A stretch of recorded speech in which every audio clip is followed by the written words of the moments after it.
home of the brave. A mom's job is never truly finished. Elise knew this instinctively when her son was born. For at least the 100th time, she sat next to his bed in that chair mending his quilt. There was no way of knowing, the day she bought it at a flea market, that it would become her son's most valued possession. To call it a quilt stretched the definition, as it was nothing more than 1,000 pieces of oddly shaped swatches stitched together, layer after layer, until the whole of it was thick enough to hold in the warmth of a small boy's body as he drifted off to sleep. The person who pieced together this labor of love must have spent countless hours shaping the useless remnants into a usable blanket. Elise felt it was her duty to repair the inevitable rips as an homage to the unknown creator and as a manifestation of her adoration for the little boy who cherished it. "I love how cool it feels when I first get into bed," her little man observed the first night he wrapped himself in the old quilt. "But before long, it warms up, and I'm snug as a bug in a rug." "Where did you get it?" The question was one whose answer was too mundane to inflict on a wide-eyed little boy, so Elise stretched the truth just a little. "It was brought over on the Mayflower by the Pilgrims," she answered to her son's delight. "It's made from pieces of fabric from all over Europe and is the first blanket used by the first Americans." It was just a little white lie, but it was also the beginning of a cherished tradition. As stitches unraveled and as tears ripped the quilt and the little boy's heart, Elise sat by his bed and mended the heirloom. Then she would continue the true story of how the quilt had found its way to her son. "During the Revolutionary War, your quilt was captured by General Cornwallis and used to keep his legs warm on the cold winter nights," Elise said, weaving a story as intricate as the blanket itself. "It wasn't until the surrender at Yorktown that it was returned." "Yorktown?" "Yes, Yorktown," she said, smiling. "George Washington took it from Cornwallis and used it during his 8 years as president."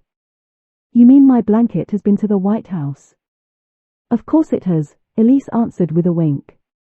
"But not because of George Washington, silly. John Adams was the first president to live in the White House." "Who then, Mom?" the little boy asked. "Who took my blanket to the White House?"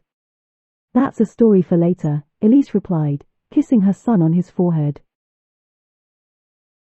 "Now you get some sleep, and I'll continue the story next time."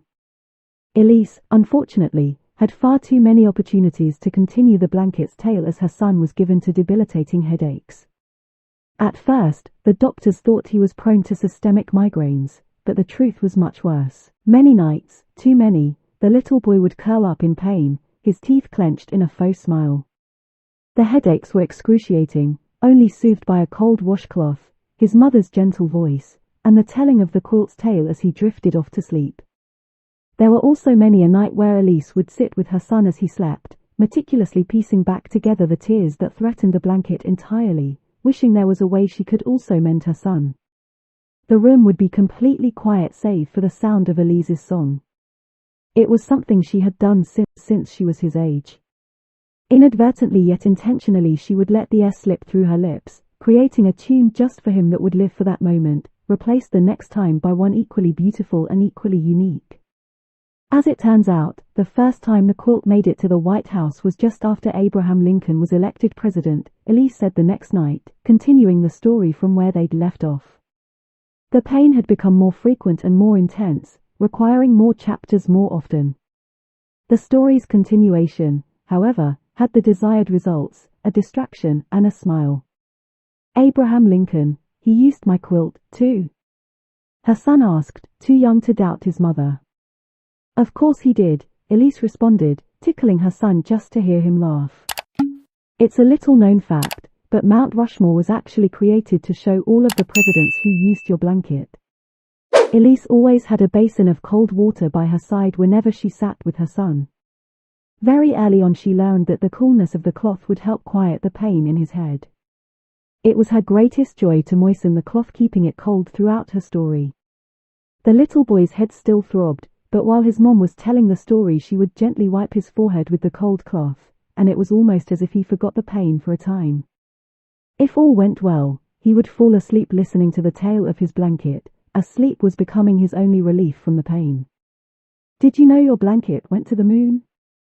Elise asked one day when her son seemed particularly down. Neil Armstrong may have been the first man to set foot on the moon, but he laid out your quilt so he and Buzz Aldrin could have a picnic. The idea of two astronauts having a picnic on the moon resulted in spontaneous laughter for both mother and son.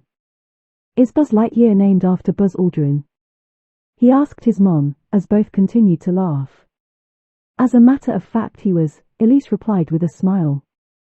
If you must know, Buzz Aldrin presented your quilt to Buzz Lightyear as a gift, which means your blanket has been to infinity and beyond.